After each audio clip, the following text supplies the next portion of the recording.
Hi everyone, Asmo here, and today I wanted to share with you my Blade Vortex Elementalist starter for the Keepers of the Flame League in Path of Exile. It starts as a quad golem and quad herald setup and can finish the Atlas with very cheap gear. But that being said, it's not a strong meta league starter in my opinion, so if you're looking for that, you should probably look for a different build. But I do, however, really like the playstyle of BV, and I think it's very fun and it will work very well in breaches. Once we add explosions and proliferation, it's going to be perfect for the new league mechanic. And I think if you know what you're doing, you can start with virtually any skill in PoE. The footage you're seeing in the background is from a level 70-ish character that is wearing mostly very cheap early game uniques with low level gems in mid-tier Alk & Go maps as you would have in progression.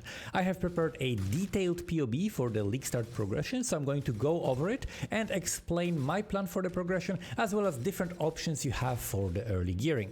So let's get started. We have different loadouts that I prepared. We have the leveling loadout, early maps with a mixed gear, with all unique gear, with all rare gear, and then mid-map setup, which is where the POB ends. So for now we have the leveling setup, which I'm going to do basically the same thing that I showed in the previous video, which is leveling with RF. I'm going to go with RF through the entire campaign, and as soon as I am able to afford the few first uniques, like for the conversion, the gloves, Crimson, and so on, I could swap to BV, but you never know when you're gonna get the first chaos. So just to make things easier, just go through a whole campaign with RF, and then after the campaign you swap to BV. At the end of the campaign you have roughly 40 respec points with just the gold, and then you have like extra 10 to 20 respec points from the passives that you get from quests, so it's gonna be enough to swap. But the setup that you have for the leveling here is basically including the same POB that I posted for the leveling, which has all of the RF progression,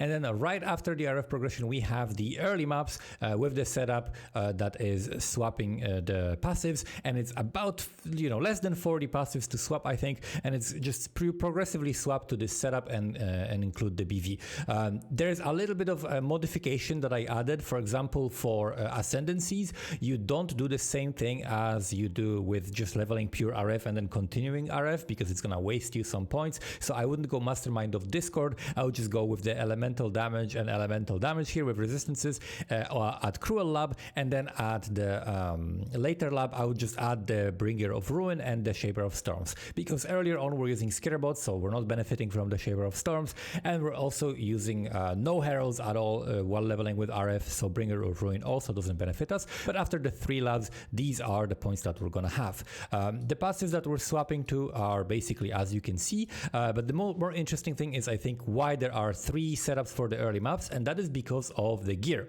So the gear that I would recommend going for is the mixed setup that I have, but to make things easy for you, I have a full unique setup with basically really cheap uniques that I'm gonna go over, and then full rare setup with gear that is like 2 mod items with a crafted modifier, and that's it. So really cheap, something I can easily aim for at the start. So let's go first through the unique setup and talk about all of the uniques that are very beneficial for this build. First one is the Bitter Dream Scepter.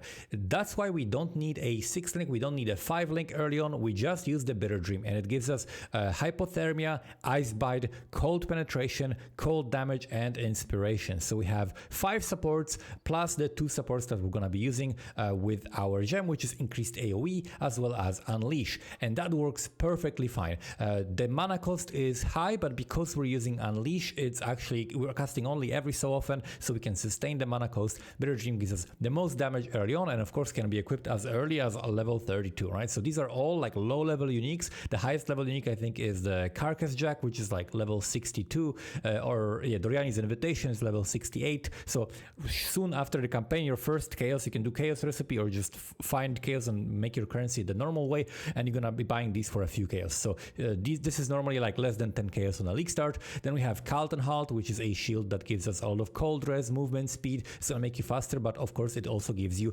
15% fizz damage added as extra cold, and we are converting our Blade Vortex, which is a physical spell, to cold fully, so we're gonna be getting even more cold on top of that. We have a Heat Shiver helmet, that's why we are speccing into the freeze duration here and freeze duration here, and focusing on scaling our cold damage so that we can freeze the enemies and therefore benefit from the damage from the Heat Shiver. If you're not freezing enemies consistently, then you can skip the Heat Shiver and replace it for another helmet, maybe from the rare section. Carcass Jack, this is something early on that is really nice because it gives you the life and resistances, but also area damage and area of effect. Area of effect before you get your explosions and proliferation going on is a very good stat to get, so I would recommend going for Carcass Jack. And the good thing is we don't need it linked, we just can have like 4 sockets in it and we're happy. Crimson Arrow Gloves, of course, this is what we use for conversion early on, before we use other things, before we use like rare crafted gloves for conversion. Crimson Arrow is great. You can also optionally get elemental weakness curse on hit on it, on an implicit if you corrupt it, so be on a lookout for that as well. Then we have Dusk Toe. This is primarily just for the chaos resistance during Flask effect. Chaos res is pretty hard to get very early on, like right after you finish the campaign and enter the maps, you're gonna be taking sometimes huge amounts of chaos damage, and if you don't have like at least 50% chaos res, it's going to be very punishing for you. But we do have a golem for chaos res, and then you can use these boots or just use rare boots and rare gear with chaos resistance to get at least 50 chaos res so that you don't get one shot by chaos damage. So I would quickly swap these boots, but this is just a unique option early on that is very cheap. Blood Soaked Amulet, this is simply what we need under the amulet. We need strength, we need life, we need chaos resistance, that's all. And we need something to anoint, right? Which is going to be Aggressive Bastion, which is one of the cheaper anoints that I'm going to explain in a moment. But the other modifiers on it don't really matter. Like gain 5 life per enemy killed every 5 seconds, that's cool, right? You like every 10 seconds for 5 seconds, so half the time you have like really good recovery when you're killing stuff, but it doesn't really matter. This is just a cheap amulet, can be replaced for a rare with strength, life, and chaos res, which is also in the other setup. Mark of Submission, very early on. This is another cheap unique that you can put your curse in, like elemental weakness, and then apply it on hit, which is going to help with your clear as well as single target damage and automate things. We're playing BV because we want to have a good time and automate things. So whenever you can, try to automate things for this build, and it's going to feel better. And then we have the Taming. Again, this is it can be more expensive at league start, but it's much cheaper if you make it yourself. So you buy the 3 rings. You have like Barracks Respite, Barracks, other like all the Barracks rings. You buy the 3 Barracks rings, which normally they're like 1 or 2 chaos for the 2 cheaper ones, and then the one that is more expensive is like maybe between 10 and 20 chaos, right? Early on it's even cheaper. So you buy these rings, you combine them at the vendor, you get the Taming, whatever roll is completely fine. You like overcapped on resistances anyway, so that's gonna be the most amount of damage and resistances early on you're gonna have. And since we are non-crit setup early on, the chance to freeze, shock, and ignite is also really useful. Then we have Doriani's Invitation. This is from normal at Siri, so like as soon as you finish the campaign, if you're really fast, it's not going to be available, but if you're not one of the fastest people, it is going to be available. And you could also run normal at Siri for the drops, because not many people are going to be doing it, so the drops from it are going to be more expensive. So that's a decent way to make currency probably early on.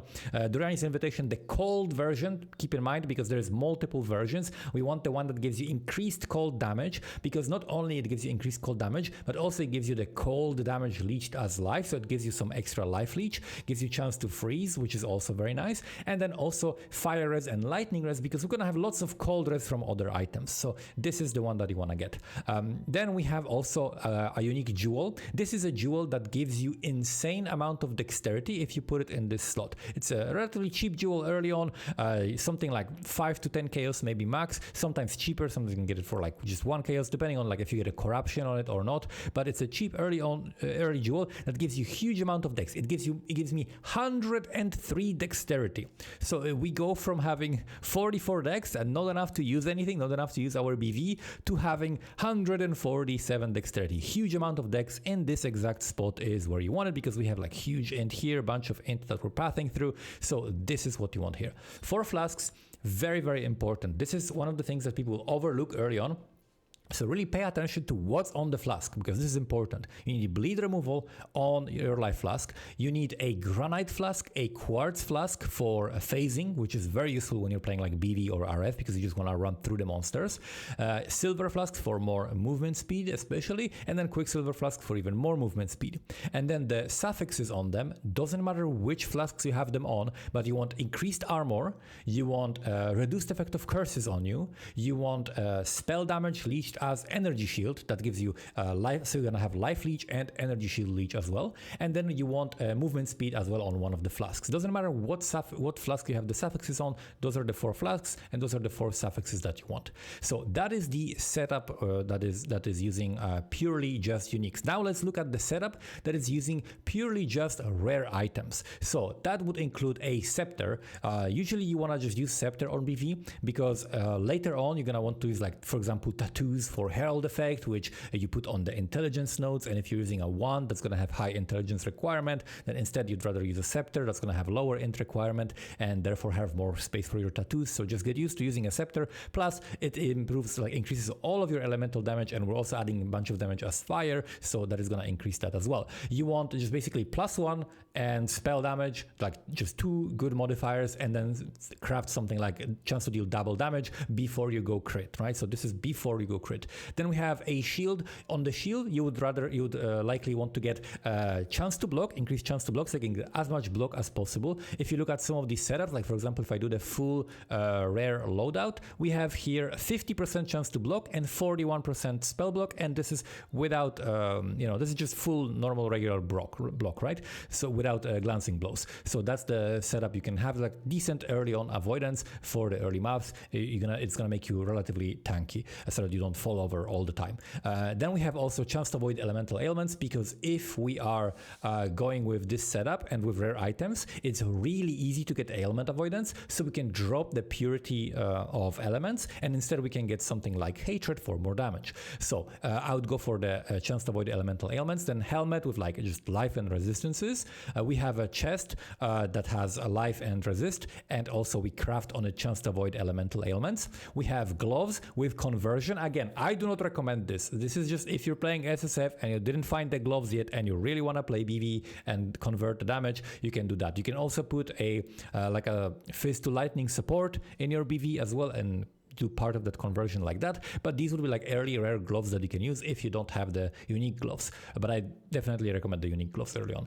Then we have boots. On boots, we can use an essence for chance to avoid elemental ailments, and you need at least 33%, which means that you're gonna be able to use the 17% from the lowest tier of Icor to get the 17% implicit chance to avoid elemental ailments. So you're gonna need some Icors, like Eldritch Icors, the lowest tier, to get the 17% chance to avoid elemental ailments. And this, if you roll like 16 or 15, it can be rerolled with blessed orbs, so keep that in mind. And then you just need movement speed and rest, right? That's it on the early boots. Those are like the cheapest boots you're gonna have early on. Then citrine amulet, because we need dex and we need strength, and you want like life and resistance on it. And then on boots as well as on amulet, there is a good craft that you can get for damage, which is increased effect of non-damaging ailments. This is going to increase your chill and your shock, so you're gonna be doing more damage and slowing the enemies more. And also the amulet is aggressive bastion. I'm gonna maybe talk about that now because it pops up again on the another amulet. So this is the anoint you want early on. It gives you endurance charges on kill, and it gives you more endurance charges. This is 10% versus this node is 8%, right? So it gives you more endurance charges, more reliable, and then also chance to block attack damage while holding a shield. So more block. Basically, we're getting it for block and for endurance charges on kill. You can get like a ring or an amulet with unveiled modifier that gives you endurance charges on kill and like +1 minimum endurance charges. If you have that, then you can get maybe a better block node somewhere else that you can anoint cheaply, but this is what I recommend early on. What else we have for the items? We have rings. I just recommend amethyst rings with life and res and maybe increase the damage craft on it. That's it, nothing special. Stygian vise with life and res and increase damage craft on it. And then also for the jewels, we have a rare jewel here with dexterity and life, because we need dexterity that doesn't come from some of the uniques that we're using. So you need the extra dex. So you can use a jewel with dex here, and you can use a jewel with dex and resistance here. And that's it. That's all you need early on. Flasks are exactly the same. And now let's talk about the setup that I recommend doing, which is like mixed. You're doing a lot of these early super cheap uniques, but then you have a couple of rare items that will be, I think, the first priority that you should focus on. So we talked about all of these uniques. The unique items are all the same that are in the other setup, but the different parts are the shield. So on the shield, you can get a +1 to level of physical skill gems. So you would like higher chance to block as high as you can, +1, and then you can get like life and resistances. Ideally chaos res, because that's what you're you're going to be missing the most. Then we have boots. Boots are really huge for your damage. They have two different modifiers on the implicits that you can get that will give you a lot of damage. One is gain physical damage as extra cold, which is very nice, but the other one is drop scorched ground while moving or drop a brittle ground while moving. When you're playing the non-crit version, obviously the scorched ground is going to be better. It basically lowers the resistances of your enemies, so you want to be on top of them when you're fighting them, just running around the boss or whatever, dropping that ground on them so they take more damage. Normally you just want to frost blink on top of them anyway, so you're gonna be next to them just naturally, so it's just naturally working well with the build. And then of course movement speed, life res, and you can also craft the increased effect of non-damaging ailments, which is going to give you even more damage. So boots are a huge amount of damage actually. That's why I recommend crafting them and getting the rare ones for the implicits especially. Then we have the amulet, which again is something that you can also get +1 to all physical skill gems. So I highly recommend getting the +1, and then something like life and res, and maybe the crafted increase of non-damaging ailments.